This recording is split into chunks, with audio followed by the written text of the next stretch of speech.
الرحمن الرحيم الحمد لله رب العالمين وأصلي وأسلم على المبعوث رحمة للعالمين وعلى آله وصحبه وسلم تسليما إلى يوم الدين أما بعد اللهم لا سهل إلا ما جعلته سهلا وأنت تجعل الحزن إذا شئت سهلا رب اشرح لي صدري ويسر لي أمري واحلل عقدة من لساني يفقه قولي.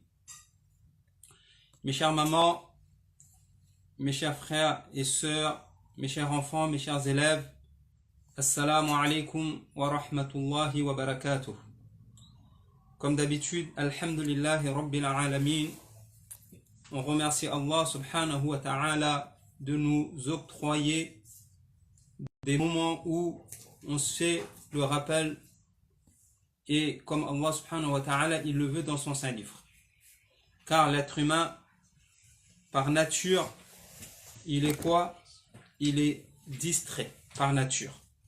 Même les choses les plus importantes, il les oublie. Et donc, le fait de se faire le rappel, se rappeler de notre but dans ce bas monde qui est d'unifier Allah subhanahu wa ta'ala, de rendre un culte unique à Allah subhanahu wa ta'ala, qui est d'adorer Allah, c'est un bienfait qu'Allah il donne à ceux qu'il aime. C'est un bienfait qu'Allah il donne à ceux qu'il aime. Ceux qui prennent de leur temps et qui se font le rappel, masha'Allah. Car Allah subhanahu wa ta'ala il a valorisé cela dans son saint livre, à savoir le temps. Le temps il est très très important. À cet effet, Allah subhanahu wa ta'ala dans plusieurs versets il jure par le temps. Il prend le temps en témoin. Parmi ces versets, بعد أعوذ بالله من الشيطان الرجيم والعصر والفجر والليل والضحى. Ces versets qui parlent du temps. Ces versets par lesquels Allah subhanahu wa ta'ala il jure, il prend en témoin le temps. Barakallahu fikum. Donc on doit le remercier. Et bien sûr on prend cette occasion pour faire dua encore une fois, et on ne cessera de faire dua pour nos parents, pour nos proches, pour la Ummah qui sont décédés avant nous. On fait dua pour eux, qu'Allah subhanahu wa ta'ala leur fasse miséricorde. Qu'Allah fasse que dans leur tombe, ils sont encore meilleurs que lorsqu'ils étaient sur terre. Je répète, on fait dua pour que leur tombe, leur première maison de l'au-delà. Notre première maison de l'au-delà, c'est quoi? C'est la tombe. C'est pour cela que Uthman ibn Affan, lorsqu'il passait, radiyallahu anhu wa anhum ajma'in, lorsqu'il passait devant une tombe, il se mettait à pleurer. Il se mettait à pleurer. Et lorsqu'on lui demandait, mais qu'est-ce qui te fait pleurer à chaque fois que tu passes devant une tombe, tu te mets à pleurer? Il disait quoi? C'est la première maison de l'akhira. Naam.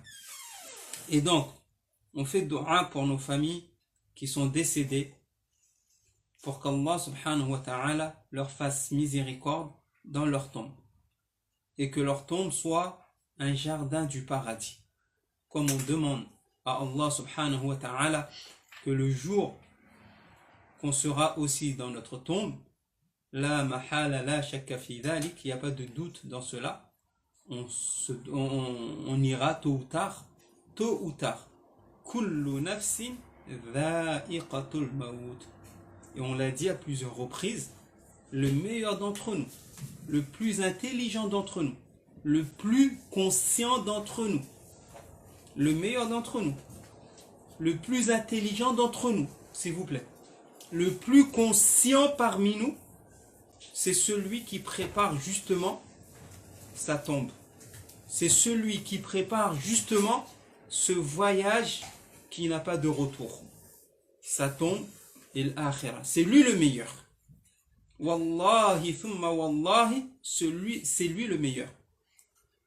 Et dalil dans cela, c'est ce que le prophète sallallahu alayhi wa sallam il a dit. Il a dit quoi? Al-Kayyis, l'intelligent. le best of the best, le meilleur des meilleurs. Al-afdalu min baynina. D'accord? Le meilleur c'est qui? Man dana nafsahu wa amila lima ba'da al-maut. Wa amila lima ba'da al-maut. Et il aura œuvré pour ce qui vient après la mort. Et qu'est-ce qui vient après la mort? La tombe. Qu'est-ce qui vient après la mort? Al-Qiyamah, le jour du jugement dernier.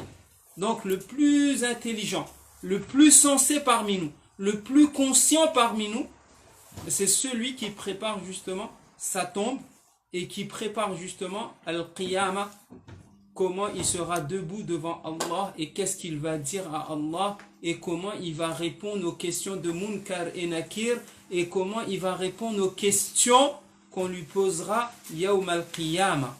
Et parmi ces questions, comme vous le savez, Awwal ma yuhasabu alayhi l'abdu yawm al-Qiyamah as-salah. Parmi les premières questions qu'on nous demandera compte, c'est bien sûr nos prières. Nos prières. Est-ce qu'on les a fait?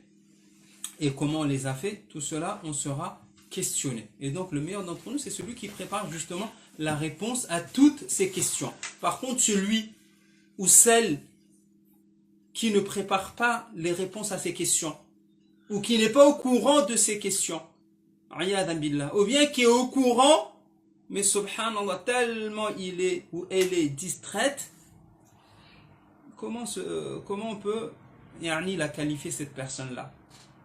Comment on peut la qualifier cette personne qui oublie elle a rendez-vous avec Munkar et Nakir dans la tombe? Comment on peut qualifier la personne qui a oublié qu'elle a rendez-vous Yawm al-Qiyamah et qu'on lui demandera 4 questions Yawm al-Qiyamah? Parmi ces questions, chère famille, parmi les questions qu'on nous demandera Yawm al-Qiyamah, la yazalu la tazulu qadama 'abdin yawm al-Qiyamah hatta yus'al 'an arba'a. 4 questions. C'est pas comment tu t'appelles, ça fait pas partie des questions. C'est pas c'est quoi ta nationalité, ça fait pas partie des questions. Tout ça, c'est quoi ton origine, ça fait pas partie de ces questions qu'on nous posera. Parmi les questions qu'on nous posera. D'accord? Ton argent, l'argent que tu avais sur terre, les biens que tu avais sur terre, comment tu les as acquis? En trichant, en volant, en travaillant d'une manière honnête, d'accord? Tout ça, on nous posera. Comment tu l'as dépensé cet argent? Tu l'as eu cet argent? Comment tu l'as dépensé cet argent? Eh oui, la famille, on nous posera cette question.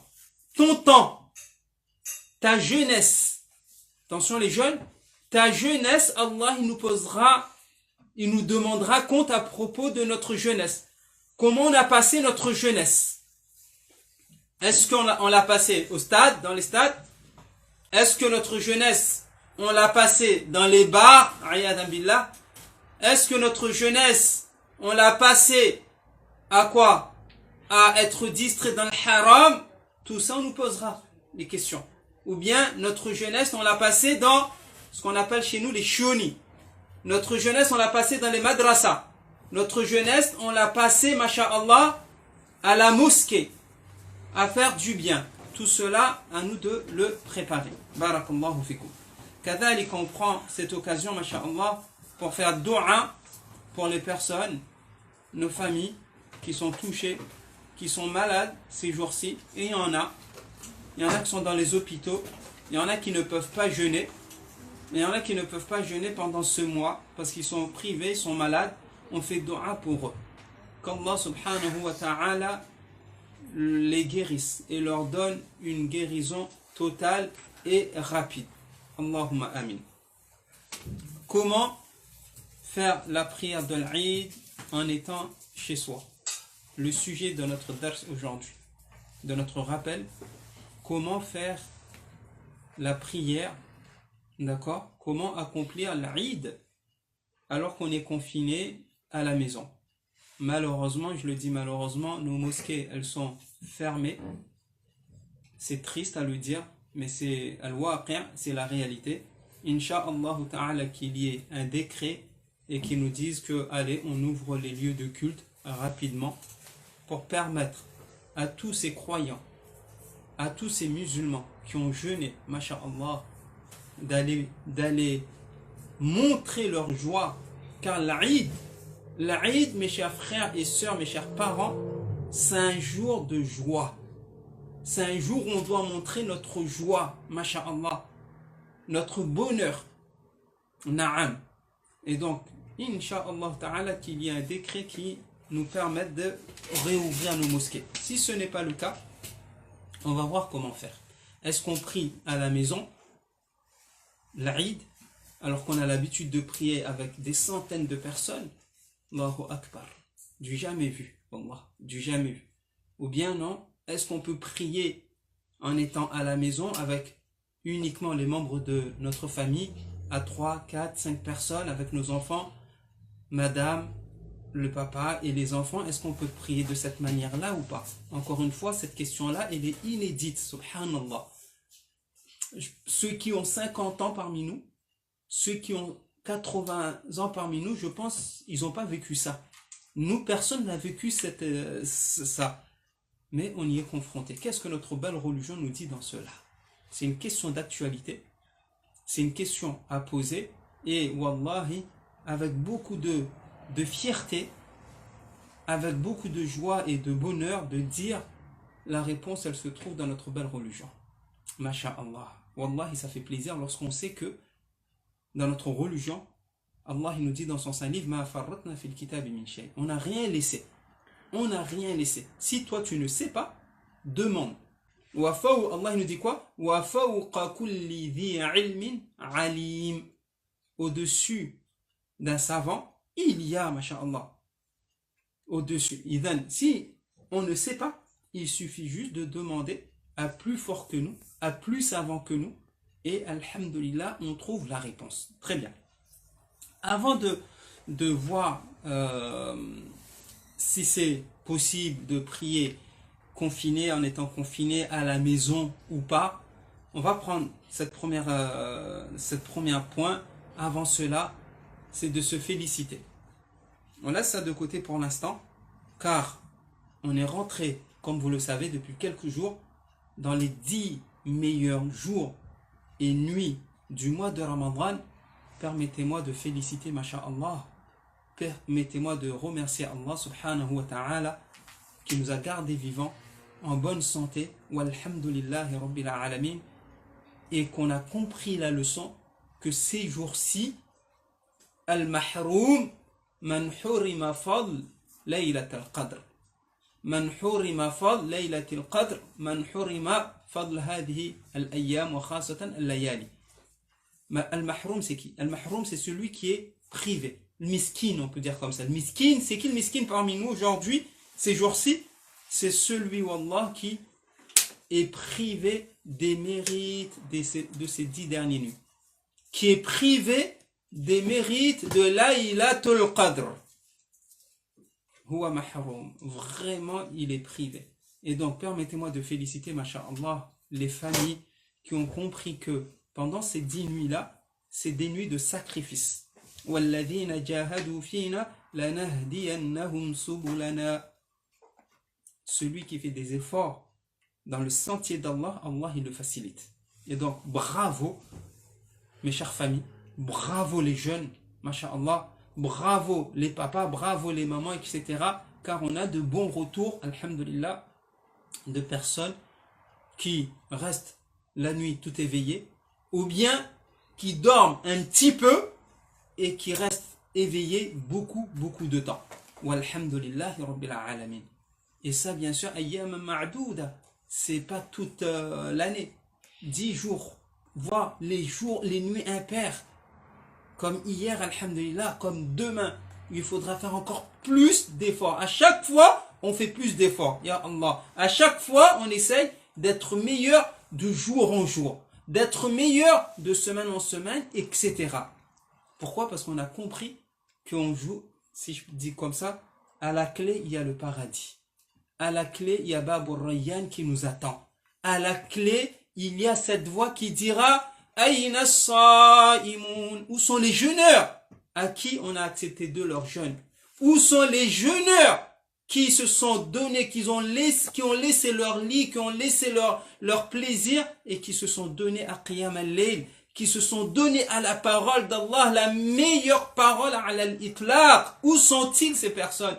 Où sont-elles ces personnes? Où sont-ils ces hommes et ces femmes, ces enfants, masha'Allah, qui ont compris que c'est très important, qui ont compris que à la clé de cela, il y a le pardon d'Allah, il y a la satisfaction d'Allah, il y a l'amour d'Allah subhanahu wa ta'ala, il y a l'expiation, il y a le paradis.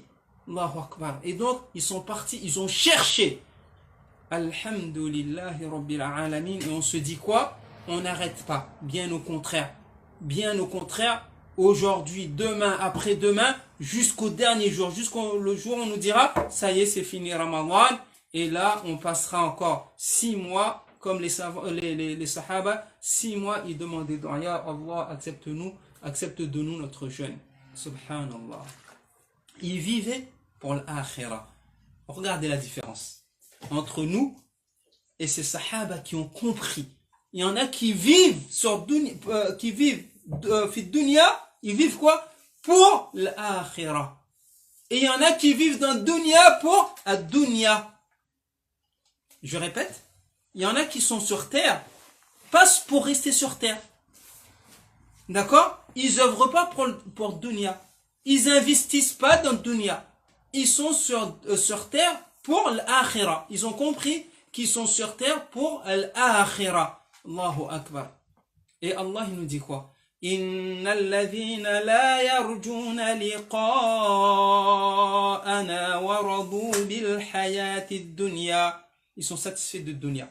Ya Allah. Innal ladhina la yarjuna liqa'ana wa radu bil hayati dunya. ورضوا بالحياة الدنيا وطمأنوا بها والذين هم عن آياتنا غافلون. Ils sont distraits. Ils sont distraits, subhanallah. أولئك مأواهم النار. L'enfer pour eux. À qui? Ces personnes qui sont dans dunya et qui vivent pour dunya. Leur souci, c'est comment gagner dunya. Tout leur souci, c'est dunya. Contrairement à d'autres qui sont fi dunya pour l'akhirah. Ils œuvrent beaucoup pour l'akhirah. Le hajj, ils y vont. Le umrah, ils y vont. Sadaqa, ils font. Sunnah, ils font. Salat, ils sont là. Siyam, ils sont là. Qiyam, layl, ils sont là. Le Coran, ils sont là. Tout ce qu'il y a de bien à prendre pour l'akhirah, ils sont là. Le sac, derrière le sac, plein de hasanat. Plein de hasanat et très peu de péchés. Grande différence. Donc, alhamdulillah, rabbil alamin, encore une fois, on félicite, masha'Allah, ces familles qui se sont données ces jours-ci à al-akhirah, beaucoup de dua, walhamdulillah, rabbil alamin. Allez, premièrement, le point juridique concernant la prière de l'Aïd, en général. D'accord? La prière de l'Aïd, en général, du point de vue juridique, c'est quoi? Est-ce que c'est fardu ayn, fardu kifaya, ou bien c'est sunna mu'akkada? Lil ulama thalathatu aqwal. Lil ulama thalathatu aqwal. Les savants, ils ont 3 avis. Il y a 3 avis, on peut trouver ces 3 avis-là, d'accord, chez les savants. Vous vous rappelez ce que je vous ai dit? Je crois que c'était la semaine dernière, lorsqu'on traite un sujet halal ou haram, ça reste sur ces 5 points juridiques. C'est soit wajib, ou bien farou, ou soit haram, ou bien sunnah, ou bien makruh, ou bien mubah.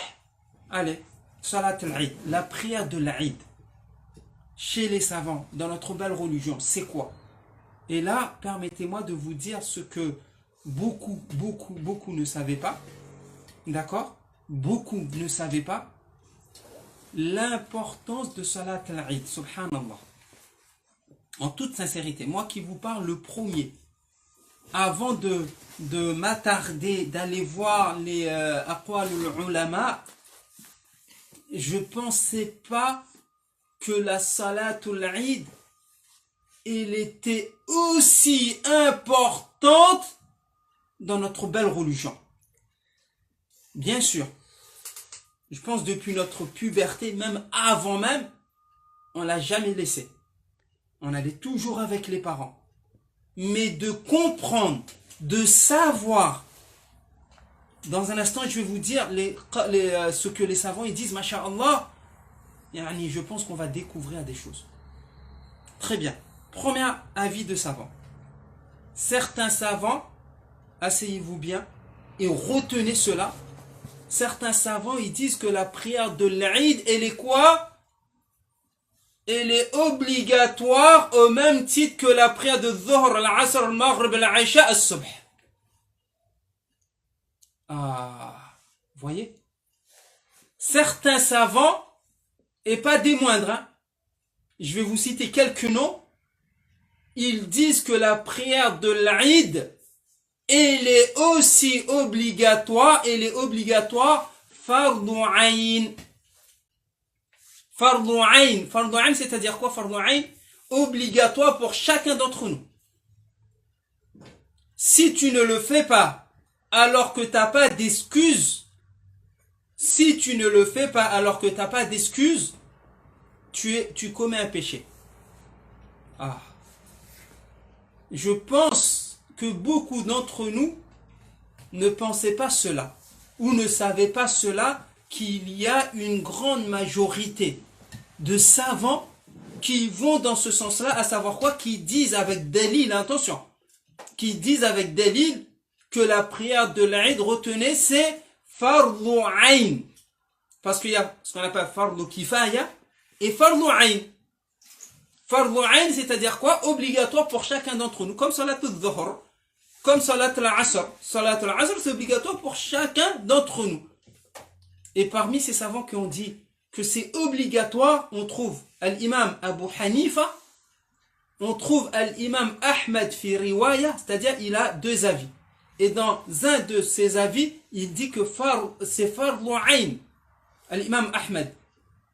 Et parmi ceux-là, l'imam Ibn Taymiyyah, rahimahullah, on retrouve aussi les grands savants de l'Arabie Saoudite, Al-Allama Ibn Baz, Ibn Uthaymin, rahimahumullah, et beaucoup d'autres savants qui disent quoi? Que non.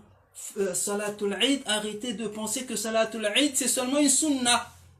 Non, c'est obligatoire. Obligatoire. Subhanallah. C'est quoi leur dalil? Leur dalil, ils prennent ce dalil-là, ils disent dans Surat Al-Kawthar, Inna a'taynaka al-Kawthar, fasalli li rabbika wanhar. Et prie pour Allah subhanahu wa ta'ala. Fasalli li rabbika wanhar. Ici le verbe fasalli, il est à l'impératif. Et tout ce qui est impératif, c'est une obligation. D'accord? Tout ce qui est, tous les verbes qui sont à l'impératif, c'est une obligation. Sauf s'il y a quoi? Il y a un dalil qui sort de ce caractère obligatoire en sunna. Ce qui peut arriver. Mais si on n'a pas le dalil, allez, on le laisse comme étant obligatoire. Vous voyez un petit peu? Et ils disent que ce verset-là, il est pour la prière de l'Eid. Parmi leurs dalils, ils disent que parmi ce qui prouve que Salat al-Eid, il est obligatoire pour chacun d'entre nous, c'est que le prophète sallallahu alayhi wa sallam, il a jamais délaissé la prière de l'Eid. Il a jamais délaissé la prière de l'Eid. Ne serait-ce une seule fois dans sa vie, il dit, non, c'est sunnah, on ne fait pas. Mais non. Depuis qu'Allah subhanahu wa ta'ala, il l'a prescrit, il a jamais laissé. Ils disent aussi que les khulafa ar-rashidin, les quatre khulafa, Abu Bakr, Omar, Uthman et Ali, ils allaient dans ce principe-là aussi, ils ont jamais délaissé la prière de l'Eid. Et que les sahaba, ils ont jamais délaissé Salatul Eid. Et ça prouve cette continuité. Ça prouve cette assiduité. Ça prouve que Salatul Eid, elle est obligatoire pour chacun d'entre nous. Allez, ils disent aussi, et là c'est important, le fait, suivez, là aussi c'est important, surtout pour nos chères mamans qu'on aime beaucoup, nos chers enfants, filles surtout, chose aussi que on ne savait pas tant que cela, le prophète sallallahu alayhi wa sallam, il a ordonné aux filles, aux sœurs, aux mères, d'aller faire l'Eid, d'aller à la prière de l'Eid, voire même celles qui ne peuvent pas prier. Quoi? Oui, les sœurs qui ne peuvent pas prier, à savoir elles ont leurs règles, par exemple, elles ne doivent pas prier, elles y vont salat al-Eid, mais elles ne prient pas. Vous voyez, elles ne prient pas.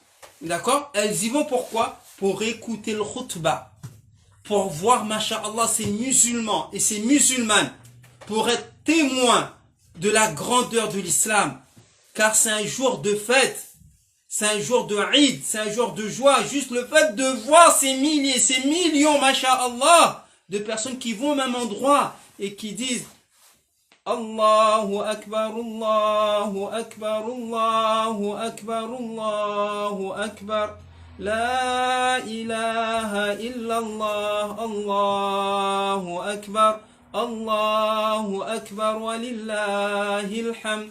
Allahu Akbar, Allahu Akbar, Allahu Akbar, La ilaha illallah, Allahu Akbar, Allahu Akbar, walillahil hamd. Vous voyez? Ils disent le prophète sallallahu alayhi wa sallam, il privait pas. Même, suivez bien, La ilaha illallah. Même les filles qui n'ont pas les habits. Quoi? Les filles qui n'ont pas les habits adéquats, le prophète sallallahu alayhi wa sallam, il disait, il faut qu'ils empruntent. Prêtez-leur des habits à ces filles, masha'Allah, par pauvreté, qui n'ont pas, pour aller être témoins, pour aller être présents à l'Eid. Car l'Eid, dans ce temps-là, on ne priait pas à la mosquée.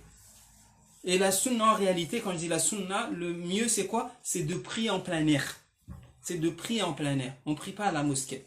Sauf que, aujourd'hui, on a l'habitude d'avoir des grandes mosquées, où alhamdulillah, rabbil alamin, on y prie. Ce n'est pas interdit, bien sûr.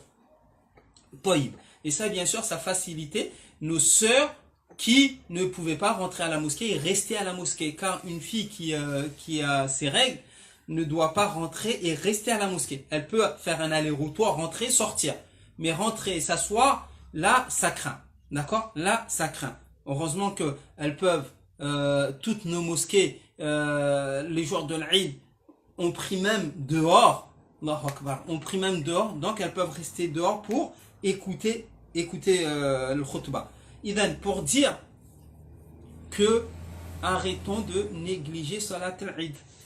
Car beaucoup d'entre nous la négligent. Ah, moi je vais travailler. Au lieu de poser ton jour et de dire, ah non, moi, la salat al-Eid, il faut que j'aille prier. Au lieu de poser, mais étant donné que dans notre tête, on a, allez, c'est une sunna. C'est une sunna. Ou bien c'est fardu kifaya, on a compris cela, ben on a tendance malheureusement à la négliger. Nous les hommes, on va à la prière et on laisse, masha'Allah, nos filles, madame à la maison. Non, maintenant on ne doit plus le faire. Maintenant ça là, on ne doit plus le faire. Tout le monde, on ramène tout le monde, on ramène tout le monde. Pourquoi? On va à la prière de l'Eid, on va voir, masha'Allah, ce monde devant nous et on va entendre ces takbir, masha'Allah, et on va se faire plaisir. Ça c'est le premier avis. Deuxième avis, ils disent fardu kifaya. C'est fardu kifaya, c'est quoi fardu kifaya? C'est-à-dire, si un groupe de musulmans qui prie salat al-Eid, ça y est, le péché, il n'y a plus de péché pour ceux qui n'auront pas prié. D'accord? Il n'y a plus de péché pour ceux qui n'auront pas prié. C'est obligatoire. Ils ne disent pas que c'est sunna. C'est obligatoire, mais ce n'est pas obligatoire pour toute la communauté. Pour toute la umma. C'est un petit peu moins. Comme la prière de janaza. La prière de janaza, la prière mortuaire, c'est fardu kifaya. Si maintenant il y a 2, 3, 4, 10 personnes qui prient sur le mort, bah heureusement nous tous on n'a pas la hasanat bien sûr, mais on n'a pas le péché. Parce que s'il fallait, nous tous, à chaque fois qu'il y a un mort, il faut tous se déplacer, ça pourrait être compliqué. Barakallahu fikum.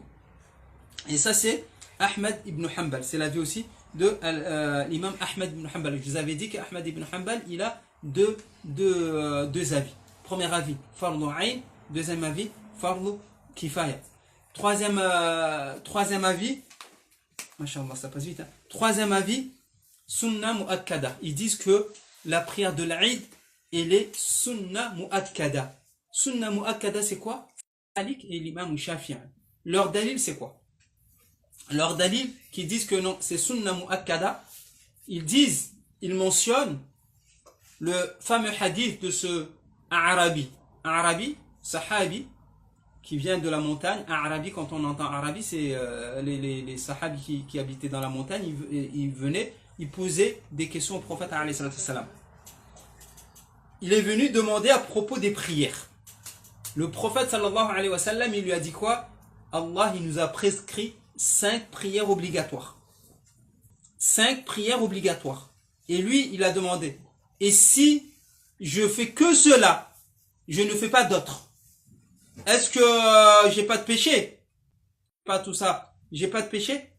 Le prophète sallallahu alayhi wa sallam lui a dit non, t'as pas de péché, sauf si maintenant il a dit si je rajoute pas, il a dit non, t'as pas de péché, sauf si maintenant tu veux rajouter, sauf si maintenant tu veux rajouter, d'accord? Et donc ils disent, le prophète sallallahu alayhi wa sallam, il n'a pas mentionné salatul Eid. Le prophète alayhi wa sallam, il n'a pas mentionné salat al-Eid. D'accord? Sinon, s'il avait mentionné salat al-Eid, ça serait obligatoire. Ça, c'est le rêve. Ibn, mes chers frères et sœurs, de tout ce qu'on vient de dire, un point qui est très important, qui est essentiel, c'est de comprendre l'importance de la prière de l'Eid. L'importance de la prière de l'Eid, de comprendre encore plus que ce qu'on avait compris les années passées, où on pouvait délaisser salat al-Eid pour X raisons, où on pouvait dormir et ne pas aller salat al-Eid, où on pouvait, alors qu'on avait la possibilité de dire à son patron, permets-moi d'aller faire l'Eid d'abord, après je viendrai faire quoi? Je viendrai au travail. Non, tout cela on l'a pas fait. Pourquoi? Parce qu'on a compris que c'était sunna et ça y est. Non, maintenant on comprend autrement.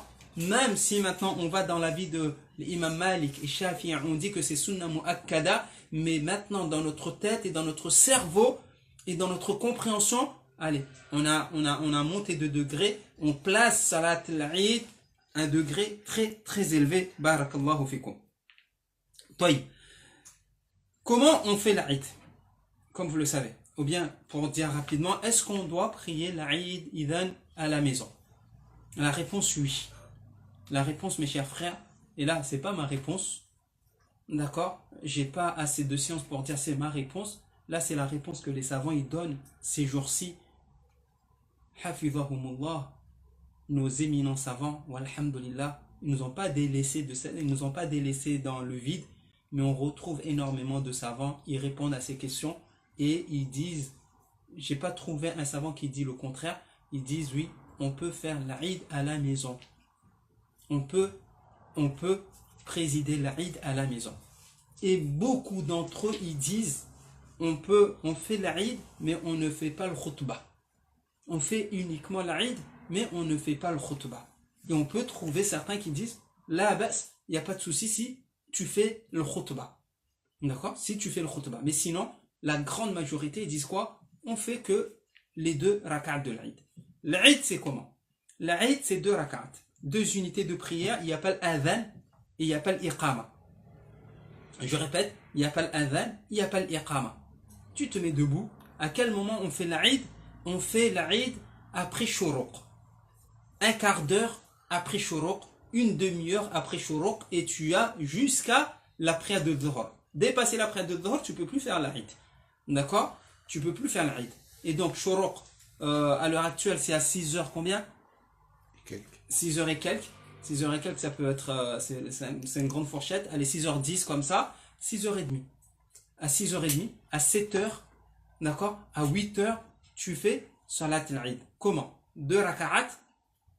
L'intention. Vous allez me demander l'intention, c'est quoi? Comment on formule l'intention? L'intention, c'est où? C'est dans le cœur. Quand tu te mets debout pour faire l'Aïd, l'intention c'est dans le cœur. Tu fais pas la prière de Duha, tu fais pas la prière de Dhuhr. Si maintenant on te demande, papa, quelle prière tu es en train de faire, tu vas dire quoi?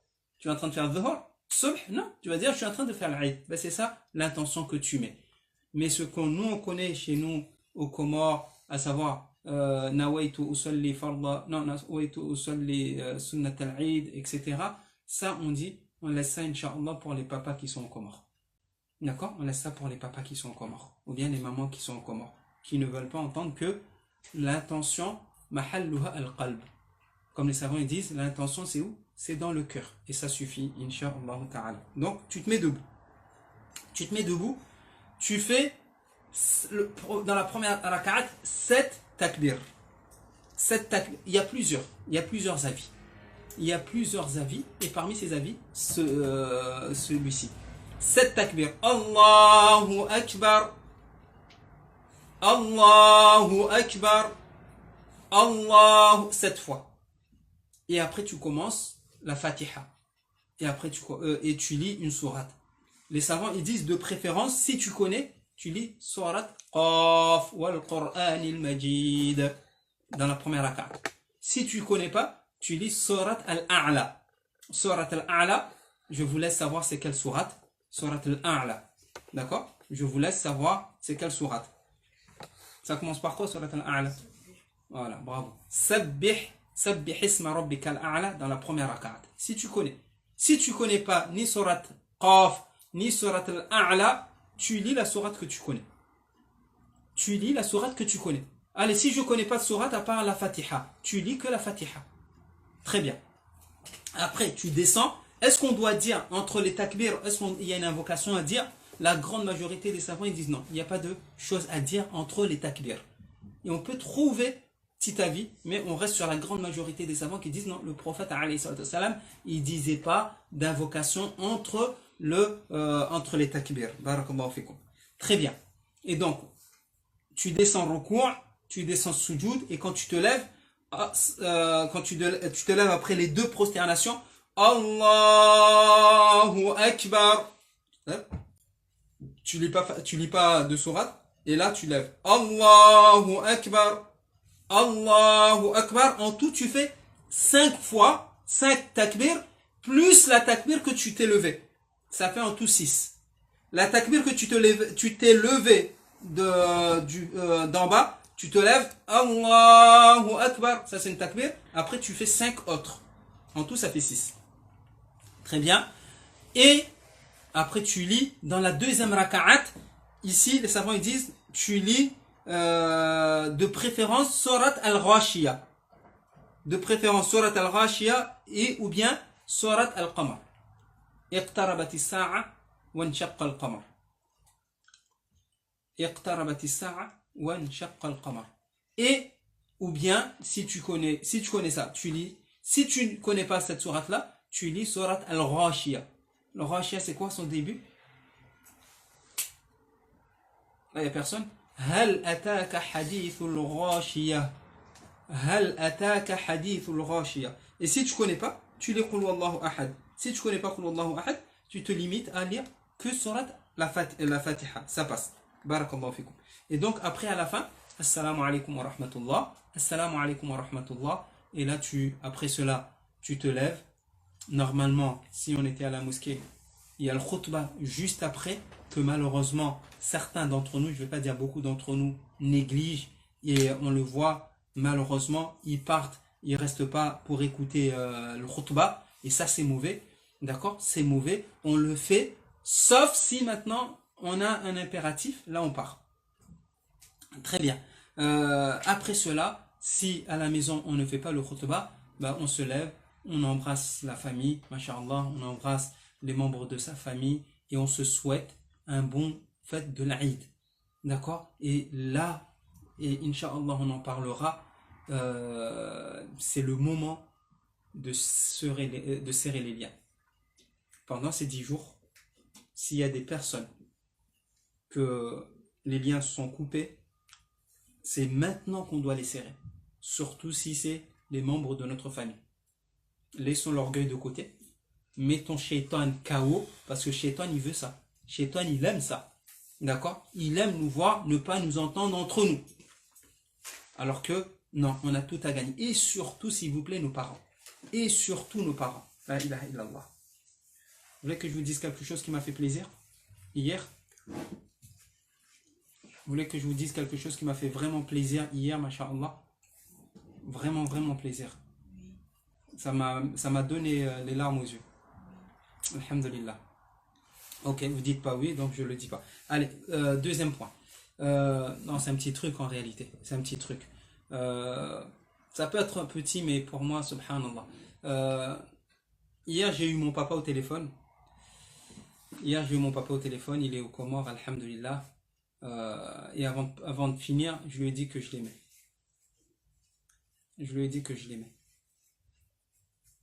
Allahu Akbar. Vraiment, ça m'a fait beaucoup plaisir. C'est une parole qui peut signifier très peu, mais de dire à tes parents que tu les aimes, c'est énorme. De leur montrer encore plus, de leur montrer que tu les aimes. Parce que tu peux dire papa je t'aime, maman je t'aime, et surtout que j'ai plus l'occasion de dire à ma chère mère que je l'aime. Bien sûr on l'a, même si elles sont mortes, mais c'est pas pareil en étant vivant. Donc j'ai ouvert cette parenthèse, chère famille, pour dire pendant cette période, resserrer les liens, surtout les parents. Si Allah subhanahu wa ta'ala vous a donné l'opportunité d'avoir vos parents vivants, et surtout votre chère maman, profitez de ces jours pour lui dire que vous l'aimez, et surtout de leur montrer que vous les aimez, parce qu'il y en a qui peuvent passer leur temps à dire maman je t'aime, mais si maman, est-ce que tu as 10 euros? Non, j'ai pas, alors que la banque elle est pleine. Bien sûr, c'est pas votre cas. Le muhim, on leur dit et on leur montre aussi qu'on les aime. Et on leur montre aussi, ça c'est un autre sujet, c'est trop. On leur montre aussi qu'on leur donne de l'importance. On leur montre qu'ils ont leur place. Pas parce que nous on a bac plus, pas parce que nous on connaît plus. D'accord, que nos parents on les minimise. Comment tu peux minimiser celui qu'Allah il a mis en haut? Comment tu peux minimiser tes parents? Comment tu peux minimiser tes parents alors qu'Allah subhanahu wa ta'ala il les a rendus sacrés? Comment tu peux minimiser tes parents alors que le paradis il est conditionné par leur satisfaction? Ton paradis il est conditionné par leur satisfaction. D'accord? Mais ça c'est un autre sujet.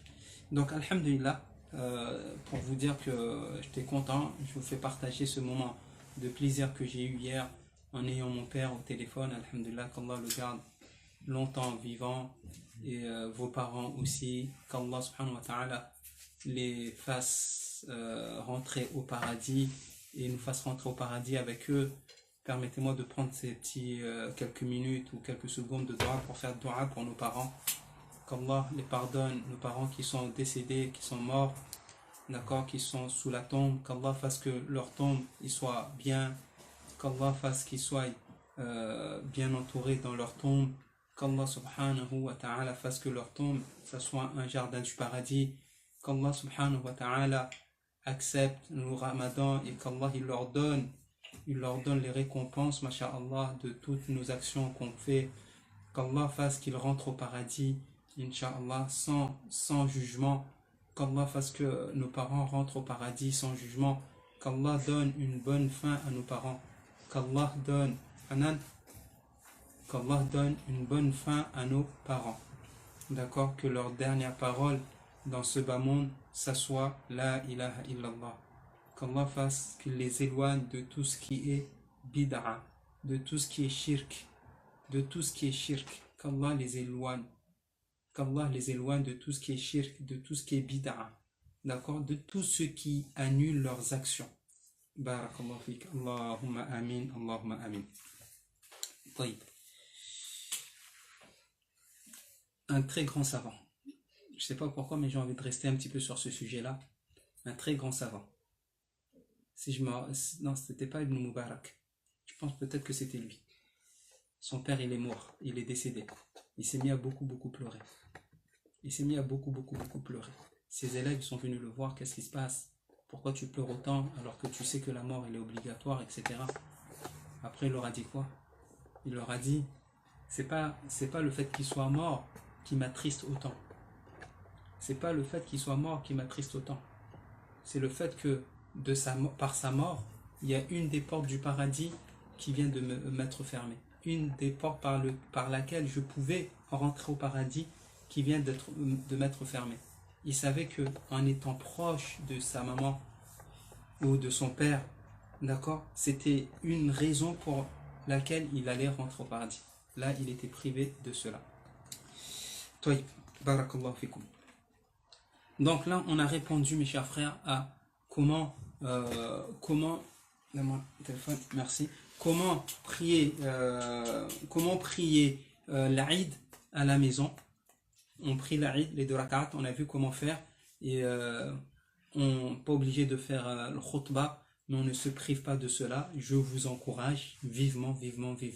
Et de ce qu'on a dit, on a compris que l'Aïd, il est important, il est colossal. Walhamdulillah Rabbil Alamin. Chose à faire, chère famille, pendant l'Aïd. Chose à faire pendant l'Aïd, Inch'Allah. Et peut-être on en reparlera un petit peu plus la fois prochaine. On laisse ça parce qu'à l'approche de l'Aïd, on dira qu'est-ce qu'on doit faire. D'accord? Les habits, même si on ne sort pas dehors, mais il y a des adab. Adab, c'est-à-dire des politesses à avoir le jour de l'Aïd. Des politesses à avoir le jour de l'Aïd. Et parmi ces adab magnifiques, et je vais finir par ça, Inch'Allah, c'est bien sûr, n'oubliez pas ces jours-ci, les cadeaux. D'accord? Les cadeaux. Faites-vous des cadeaux. Prévoyez de faire des cadeaux. Prévoyez de faire des cadeaux, s'il vous plaît, entre vous. D'accord? Les enfants, ils font des cadeaux aux parents. Masha'Allah. Les parents, ne serait-ce pas une belle parole, hein. Les parents, ils font des cadeaux aux enfants, etc. Les personnes que tu aimes, c'est important. Tahadu tahabu. Le prophète sallallahu il nous a encouragé à cela. Et après, bien sûr, je rappelle qu'on a notre petit diplôme du petit jeûneur, comme on l'a dit, on le répète, parce qu'il y a des nouveaux qui s'abonnent, des nouveaux abonnés. Ils ne sont pas au courant de ce petit diplôme du petit jeûneur, masha'Allah. Il fait son effet, beaucoup l'achètent, soit chez nous, ou soit dans les librairies. Alhamdulillah, Rabbil Alamin. Tout ça pour féliciter ceux qui jeûnent. Barakallahu fikum. On va s'arrêter à là, Inch'Allah ta'ala. Et on se dit dans quelques minutes. Si vous avez des questions, jazakumullahu khaira. Wassalamu alaikum wa rahmatullahi wa barakatuh. Le pack Ramadan, le cadeau de ce mois unique. Comblez votre enfant en lui offrant ce coffret composé. Vous trouverez dans ce pack un livre inédit, Le Ramadan dans le monde. Suivez les aventures de la famille Sali. Ils parcourent le monde pour vivre le plus inoubliable des Ramadans. Votre enfant découvrira le Maroc, le Brésil, les îles Comores, l'Indonésie et surtout la Mecque. À travers les activités du manuel, votre enfant apprendra les coutumes, les mets traditionnels, les mosquées, les langues de ces pays et plein d'autres choses. Des incollables, un tout nouveau quiz sur le thème du Ramadan. Défiez-vous en famille, entre amis et enrichissez vos connaissances ensemble. En bonus, mon cahier d'activités Ramadan. Conseils d'alimentation, jeux et mots à connaître. Et surtout, le calendrier des bonnes actions qui motivera votre enfant à donner le meilleur de lui pendant ce merveilleux mois. Enfin, pour féliciter les efforts de votre enfant, Al-Kamar vous offre le diplôme pour les petits jeûneurs. Pour toute commande, rendez-vous sur alkamar.fr.